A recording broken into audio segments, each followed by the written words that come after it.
Hello everyone, welcome to my ಮಿನ್ಲಾಗ್. ಇದು ಬಂದು ಥರ್ಸ್ಡೇ ಮಿನ್ಲಾಗ್ ಆಗಿರುತ್ತೆ. ಸೊ ಮಾರ್ನಿಂಗ್ ಆ್ಯಸ್ ಯೂಶುವಲ್ ಎಲ್ಲ ಕೆಲಸ ಎಲ್ಲ ಮುಗಿಸ್ಬಿಟ್ಟು ನಾನು ಕೂಡ ಕ್ಲೀನಿಂಗ್ನ ಸ್ಟಾರ್ಟ್ ಮಾಡಬೇಕಲ್ಲ. ಶ್ರಾವಣ ಅಂತೂ ಬಂತು, ಎಲ್ಲರ ಮನೇಲೂ ಕ್ಲೀನಿಂಗ್ ಅಂತೂ ಸ್ಟಾರ್ಟ್ ಆಗೋಗಿರುತ್ತೆ ಅಂತ ಅನ್ಕೋತೀನಿ ಅಲ್ವಾ. ಸೊ ನಮ್ಮ ಮನೇಲೂ ಕೂಡ ಅಷ್ಟೇ, ನಾನೇನು ಸ್ಟಾರ್ಟ್ ಮಾಡಿರಲಿಲ್ಲ. ಬಟ್ ಫ್ರಿಜ್ಜೆಲ್ಲ ಸ್ವಲ್ಪ ಕ್ಲೀನ್ ಮಾಡ್ಕೊಂಬಿಡೋಣ, ಅಲ್ಲಿಂದನೇ ಸ್ಟಾರ್ಟ್ ಮಾಡ್ಕೊಳ್ಳೋಣ ಅಂತ ಅಂದ್ಬಿಟ್ಟು ಮಾಡ್ಕೊತಾ ಇದ್ದೀನಿ. ಹಾಗೇನೆ ಫ್ರಿಜ್ ಕ್ಲೀನ್ ಮಾಡಬೇಕಾದ್ರೆ ಪ್ರತಿಯೊಬ್ಬರು ಅಷ್ಟೇ ಸ್ವಿಚ್ ಆಫ್ ಮಾಡಿಬಿಟ್ಟು ಮತ್ತೆ ಪ್ಲಗ್ ತೆಗೆದ್ಬಿಟ್ಟು ದಯವಿಟ್ಟು ಕ್ಲೀನ್ ಮಾಡಿ. ಅದು ಆನಲ್ಲಿ ಇದ್ದಾಗೆ ಕ್ಲೀನ್ ಮಾಡೋದಕ್ಕೆ ಹೋಗ್ಬಿಡಿ, ಶಾಕ್ ಹೊಡೆಯೋ ಚಾನ್ಸಸ್ ಇರುತ್ತೆ. ಯಾಕಂದರೆ ನಂಗೊಂದ್ಸಲ ಎಕ್ಸ್ಪೀರಿಯನ್ಸ್ ಆಗಿದೆ, ಅದಕ್ಕೋಸ್ಕರ ಹೇಳ್ತಾ ಇದ್ದೀನಿ. ಹಾಗೆಯೇ ಸ್ವಲ್ಪ ತರಕಾರಿ ಎಲ್ಲ ತೊಗೊಂಬಂದಿದ್ದೆಲ್ಲ ಹಾಗೆ ಇತ್ತು.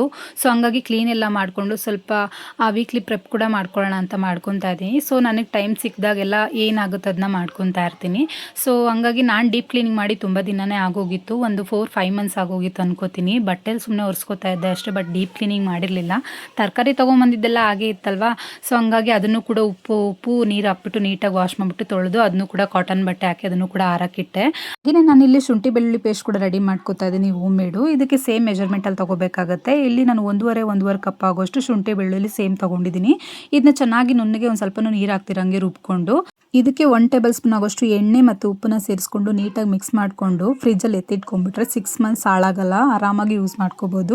ಅದನ್ನು ಕೂಡ ರೆಡಿ ಮಾಡಿಕೊಂಡು ತರಕಾರಿ ಎಲ್ಲ ತಂದಿಟ್ಟಿದ್ನಲ್ವಾ, ಹಾಗಾಗಿ ಅದನ್ನು ಎಲ್ಲ ನೀಟಾಗಿ ಕಟ್ ಮಾಡಿ ಎತ್ತಿಟ್ಕೊಂಡಿದ್ದೀನಿ. ಅಂದರೆ ನನಗೆ ಯಾವ ಥರ ಬೇಕು, ಸ್ಯಾಲಡ್ಗಾಗಲಿ ಸಾಂಬಾರ್ಗಾಗಲಿ ಯಾವ್ಯಾವ ರೀತಿ ನಾನು ಕಟ್ ಮಾಡ್ಕೊತೀನಿ ಅಂತಂದ್ಬಿಟ್ಟು ಅದರೆಲ್ಲ ಪ್ಲ್ಯಾನ್ ಮಾಡಿಕೊಂಡು ಎಲ್ಲ ಕಟ್ ಮಾಡಿ ಎತ್ತಿಟ್ಕೊಂಡೆ. ಹಾಗೆ ತೊಂಡೆಕಾಯಿ, ಬೆಂಡೆಕಾಯಿ ಏನೇನೆಲ್ಲ ತರಕಾರಿ ತೊಗೊಂಡು ಬಂದಿದ್ದೆ ನೋಡಿ, ಅದೆಲ್ಲ ನನಗೆ ಯಾವ ರೀತಿ ಬೇಕೋ ಆ ಥರ ಎಲ್ಲ ರೆಡಿ ಮಾಡಿಟ್ಕೊಂಡೆ. ಹಾಗೆ ಕೊತ್ತಂಬರಿ ಸೊಪ್ಪು, ಹಸಿಮೆಣಸಿನ್ಕಾಯಿ ಎಲ್ಲ ನೀಟಾಗಿ ಬಿಡಿಸಿ ಅದನ್ನೆಲ್ಲ ನೀಟಾಗಿ ವಾಶ್ ಮಾಡಿ ಎಲ್ಲ ಎತ್ತಿಟ್ಕೊಂಡೆ. ಇದನ್ನೆಲ್ಲ ಕ್ಲೀನ್ ಮಾಡ್ಕೊಂಡು ಎಲ್ಲ ಎತ್ತಿಟ್ಕೊಳ್ಳೋ ಅಷ್ಟರಲ್ಲಿ ಫ್ರಿಜ್ಜಲ್ಲಿ ರೈಸ್ ಎಲ್ಲ ನೀಟಾಗಿ ಕರಗಿತ್ತು, ಅದು ಕೂಡ ಕ್ಲೀನ್ ಆಗಿತ್ತು. ಹಂಗಾಗಿ ಅದನ್ನೇ ಅದೇ ಬಟ್ಟೆಯಲ್ಲೇ ಯಾವ್ದು ಬಟ್ಟೆಯಲ್ಲಿ ನೀಟಾಗಿ ಅದೆಲ್ಲ ನೀಟಾಗಿ ಒರೆಸ್ಕೊಂಡು ನೀಟಾಗಿ ಕ್ಲೀನ್ ಮಾಡಿಕೊಂಡು ಏನೇನೆಲ್ಲ ನಾನು ತರಕಾರಿ ಎಲ್ಲ ಕಟ್ ಮಾಡಿ ಇಟ್ಕೊಂಡಿದ್ನಲ್ವ ಅದೆಲ್ಲ ಎತ್ತಿಟ್ಕೊಂಡೆ.